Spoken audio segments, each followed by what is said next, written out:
A $10 oil leak turned into a $30,000 engine replacement. I'm not talking about a major failure. No warning light, no smoke at first, just a slow leak. Something most drivers ignore for weeks, sometimes months. But here's what most people don't realize. By the time you notice an oil leak, your engine has already been running under reduced lubrication. And that's when damage begins. I've seen engines lose compression, spin bearings, and overheat, all because of leaks that could have been fixed in under 30 minutes. By the end of this video, you'll know exactly which leaks are harmless and which ones silently destroy your engine. And near the end, I'll show you the one leak almost everyone ignores, but it causes the most expensive failures, from minor leaks to engine killers. Number 9. Oil drain plug seep. The "it's just a drop" mistake. This is the one most people ignore. You see a small drop under the car after an oil change. You assume it's nothing. What makes it different? It's usually caused by a worn crush washer or slightly loose drain plug. In the short term, it looks harmless. But here's what I've seen in real engines. Over time, that slow drip lowers oil level gradually. Not enough to trigger a warning light, but enough to reduce oil pressure during hard acceleration or high heat. I've disassembled engines where bearings showed early wear, just from running slightly low on oil repeatedly. Oil analysis often shows elevated iron and copper levels, a sign of bearing wear starting. The drawback: it's cheap and easy to fix, which is exactly why people ignore it. But the next one, this is where leaks start affecting more than just oil level. Number 8. Valve cover gasket leak. This is one of the most common leaks I see. Oil seeping from the top of the engine, usually around the edges. What makes it different? It often leaks slowly and spreads over engine components. I've worked on engines where oil dripped onto ignition coils and spark plugs. That causes misfires. But here's what shocked me. In some cases, oil leaks onto hot exhaust components. That creates heat stress, and sometimes even smoke or fire risk. Internally, the bigger issue is neglect. Because while oil is leaking out, dirt and contaminants can also find their way in. Oil analysis in neglected engines often shows increased contamination levels. The drawback: it's not urgent until it is. Left alone long enough, it creates multiple problems at once, and the next leak starts affecting pressure, not just level. Number 7. Oil filter housing leak. This one is more serious than it looks. You might see oil around the filter area, maybe a slight smell after driving. What makes it different? This leak happens under pressure, not just gravity. I've disassembled engines where oil filter housing leaks caused pressure drops at higher RPM. That's dangerous, because oil pressure, not just oil level, is what keeps metal parts separated. Oil analysis often shows increased wear during high-load driving. Bearings and camshafts take the hit first. The drawback: sometimes it's just a gasket, sometimes it's a cracked housing. Either way, it's not something to ignore. And now, we move into leaks that most drivers completely underestimate. Number 6. Oil pan gasket leak. This is where things get serious. The oil pan sits at the bottom of the engine. Any leak here means your entire oil supply is at risk. What makes it different? Leaks here can go unnoticed for a long time, because the oil spreads under the car while driving. I've seen engines come in with dangerously low oil levels, and the owner had no idea. No warning light, no obvious smoke, just slow, steady loss.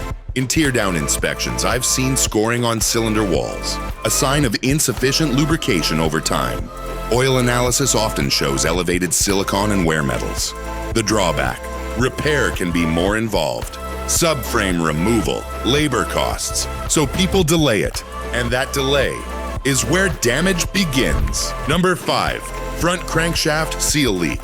Now we're getting into high-risk territory. This seal sits at the front of the engine, near the crankshaft pulley.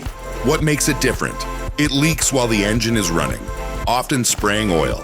I've seen belts soaked in oil because of this. And here's where things get dangerous. Oil contaminates the serpentine belt. That belt drives critical components: alternator, water pump, power steering. If that belt slips or fails, you lose cooling instantly. I've disassembled engines that overheated severely because of this exact chain reaction. The drawback: it's not always easy to detect early.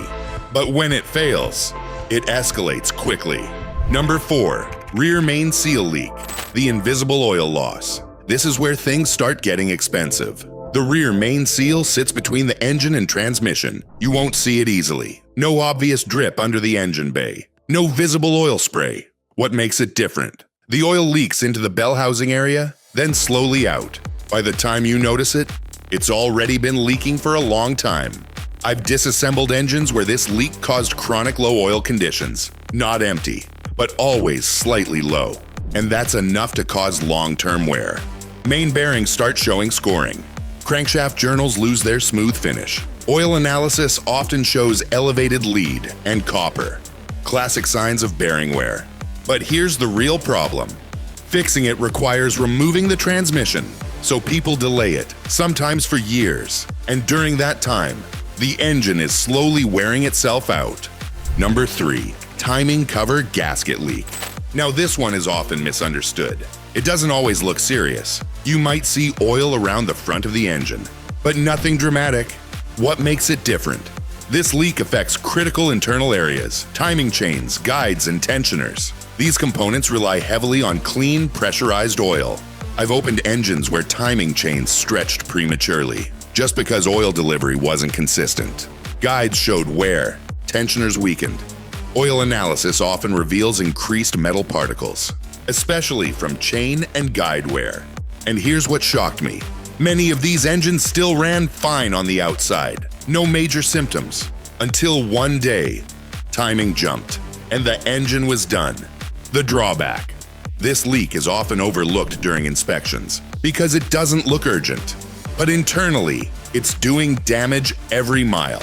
Number 2, oil cooler line, or oil cooler leak. This is where things escalate fast. Oil cooler lines carry oil under pressure to regulate temperature. If they leak, you don't just lose oil, you lose cooling capacity. What makes it different? Oil temperature rises quickly, and hot oil breaks down faster. I've seen oil temps exceed safe limits, especially under load or highway driving. Once oil overheats, viscosity drops, film strength weakens, wear increases rapidly. Oil analysis in these cases shows severe oxidation and viscosity loss. This is where things get serious, because now, you're not just losing oil, you're damaging the oil that's still inside the engine. And the worst part? These leaks can fail suddenly. A small seep today, a major leak tomorrow. The drawback: lines can corrode or crack without warning. And when they fail, damage happens fast. Number 1, low oil level from multiple small leaks. The silent engine killer.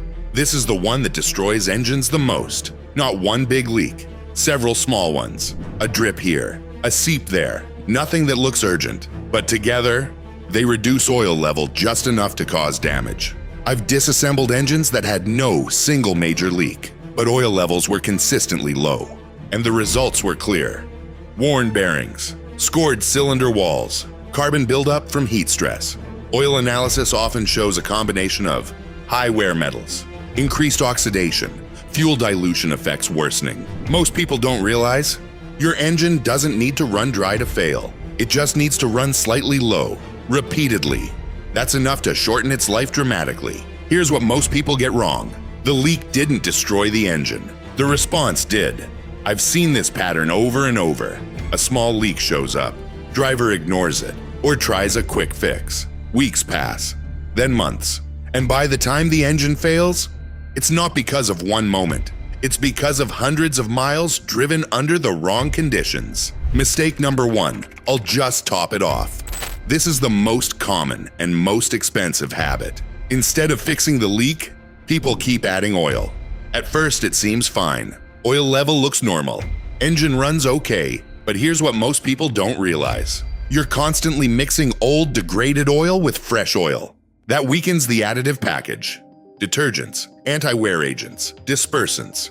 They don't reset when you top off. I've disassembled engines that were always topped off, and internally they were full of sludge. Thick deposits around piston rings, restricted oil passages, oil control rings stuck in place. Oil analysis in these cases often shows high oxidation, additive depletion, increased contamination. So even though the oil level looked fine, The protection wasn't. And that's where damage begins. Mistake number 2, using thicker oil to slow the leak. This is where things get serious. Some drivers switch to thicker oil, like 10W40 or 20W50, to reduce leakage. And yes, it can slow the leak. But here's the problem. Modern engines are designed with tight tolerances. Thicker oil doesn't flow as easily during cold starts. I've seen increased wear on camshafts and timing components, just from delayed lubrication in the first few seconds after startup. And those seconds matter most. Most engine wear happens during cold starts. Oil analysis often shows higher wear metals in engines using incorrect viscosity, so you might reduce the leak, but increase internal damage. Mistake number 3, ignoring oil smell or burning oil. Now this one is subtle. You smell oil after driving, maybe a little smoke. You assume it's minor. But here's what I've seen. Oil leaking onto hot components burns off. That creates heat stress around wiring, seals, and nearby components. Over time, rubber hardens, sensors degrade, electrical issues begin, and inside the engine, burning oil increases carbon buildup. Piston rings lose mobility, compression drops. This is where things spiral. Because now, you're not just dealing with a leak, you're dealing with internal engine damage. Mistake number 4, waiting for the warning light. This is one of the biggest misconceptions. People think, if oil pressure drops, the light will warn me. But that's not how it works. The oil pressure light comes on when pressure is already dangerously low. Not slightly low, dangerously low. I've seen engines come in with the oil light flickering and bearings already damaged. At that point, you're not preventing damage. You're reacting to it. Most people don't realize, by the time the warning light comes on, the damage has already started. Mistake number 5, cheap fixes that hide the problem. This is where the $10 turns into $10,000. Stop leak additives, temporary sealers, quick DIY patches. They promise to fix leaks without repair. And sometimes, they appear to work. But here's what I've seen inside engines that use them.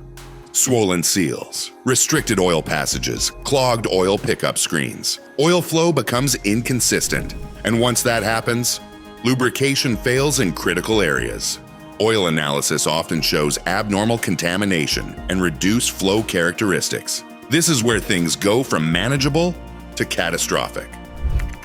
What actually prevents a $30,000 failure? After years of working on engines, here's the reality. Small leaks are not the problem. Ignoring them is. If you catch a leak early, replace the gasket or seal. Clean the area and monitor. Use correct oil and filter. Check oil level weekly. That's it. Simple steps. Low cost, but high impact. Final warning. Engines don't fail suddenly. They fail gradually. Then all at once. That $10 leak was never just a leak. It was a warning. And most drivers ignore it until it becomes a failure. If you've watched this far, you now understand something most drivers don't. It's not the size of the problem. It's how long you let it exist. But there's one more thing most people still do wrong. Even when they fix the leak, it happens during oil changes, and it can undo everything you just learned. I broke that down in the next video. Click here to watch it before your next oil change costs you an engine.